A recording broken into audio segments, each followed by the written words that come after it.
quero que essas comunidades, elas falem por elas. E que isso gere emprego e renda. Isso é disputar território. Não é só com a polícia que eu vou disputar território. É também. Sim. O que tu acha do Brizola no Rio de Janeiro?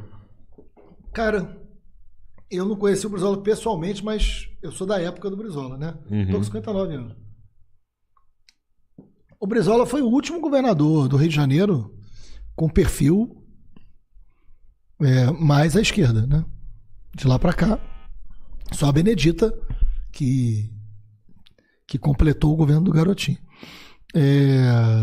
O Brizola fez uma coisa que eu acho que tem que render homenagem para toda a história do Rio de Janeiro, que foram os CIEPs. Os Brizolões. Os chamados Brizolões. Isso eu acompanhei de perto, porque eu sou professor. Que acabou? Então, esse é o problema que a gente tem no Rio de Janeiro. Porque exatamente pelo que você acabou de falar. Como é que começou a ser chamado CIEP? Brizolão. Por esse motivo que acabou.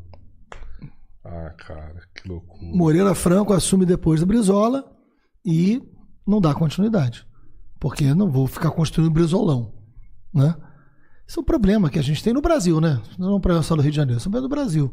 E a população do Rio pede os Brizolões? Porque os CIEP, imagina, o Brasil pede. Os CIEPs, cara, eles eram de tempo integral, eles tinham alimentação, eles tinham atividades culturais. Sabia que tinha isso? Sim. Isso que a gente está falando aqui de cultura, sim. O CIEP reconhecia isso que eu estou falando aqui. Gente, cultura não é entretenimento, cultura é potência, cultura é emprego, cultura é renda, cultura é identidade, cultura é território, cultura não é entretenimento apenas, né? Cultura é a produção de algo muito fundamental para o Rio de Janeiro ser outro. O CIEP entendeu isso. O CIEP sabia disso. Então o CIEP tinha o animador cultural, que é o que eles criam.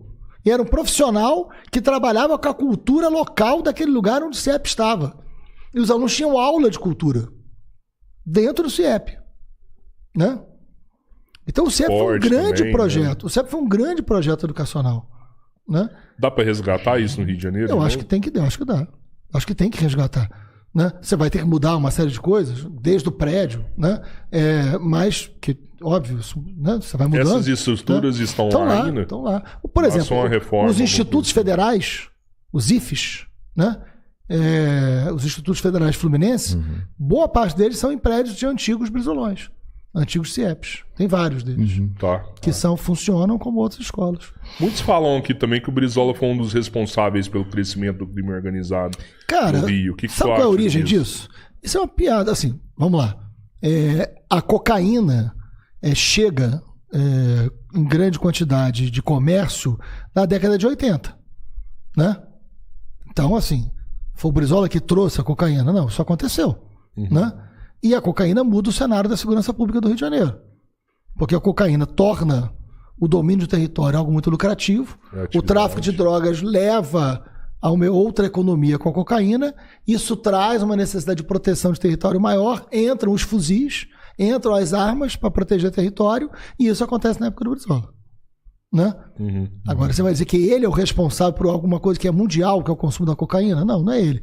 Mas tem um episódio que é curioso em relação ao Brizola. Por quê? Porque, na verdade, o que o Brizola faz é o seguinte, não pode tratar morador do morro de forma diferente que trata o morador do asfalto. Então a polícia não pode entrar na casa de um morador do morro de forma diferente que ele entra na casa de um morador do asfalto. Tem que ter lei no morro. E isso é interpretado, na época, como alguma coisa para proteger bandido. Então, essa história profunda que a gente tem hoje, de que direitos humanos é para proteger bandido, que é um grande nó que a gente tem na democracia brasileira hoje, no debate da segurança pública, né?